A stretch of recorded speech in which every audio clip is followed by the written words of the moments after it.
একসময় ডাক্তার পাড়া হিসাবে জামাল খান খুবই পরিচিত জায়গা ছিল। এখন সেটা কমে এসেছে।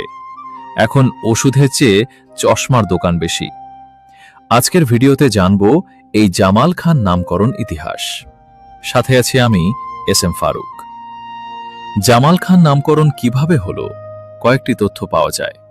চট্টগ্রামের সড়কের ইতিকথা বই থেকে জানা যায়, মোগল আমলে চট্টগ্রামের কয়েকজন মুসলমান জমিদার খুবই ক্ষমতাবান ছিলেন।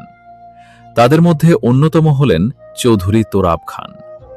তোরাব খান হাতিয়া ও সন্দ্বীপের মালিক ছিলেন।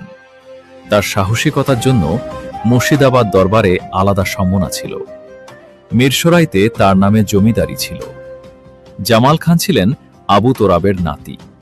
সেও দাদার মতো স্বনামধন্য ব্যক্তি ছিলেন। ধারণা করা হয় তার নাম অনুসারে এই জামাল খানের নামকরণ হয়। ১৬৬৬ সালে মুঘলরা চট্টগ্রাম জয় করে। এই অভিযানের একজন সাহসী সেনাপতি ছিলেন জামাল খান।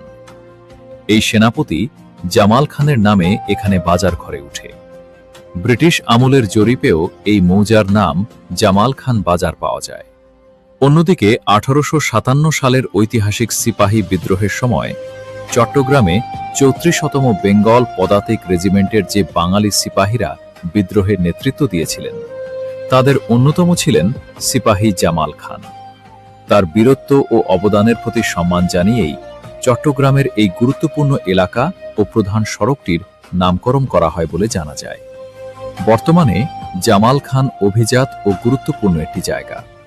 চেরাগি পাহাড়, প্রেস ক্লাব, বাতিঘর, বিভিন্ন টিভি চ্যানেলের অফিস, ডাক্তার খাস্তগীর উচ্চ বিদ্যালয়, শাহ ওয়ালি উল্লাহ ইনস্টিটিউট, এজি চার্চ স্কুল ও গির্জা ও সেন্ট মেরিজ কেজি স্কুল সহ অনেক গুরুত্বপূর্ণ প্রতিষ্ঠান আছে এই জামাল খানে।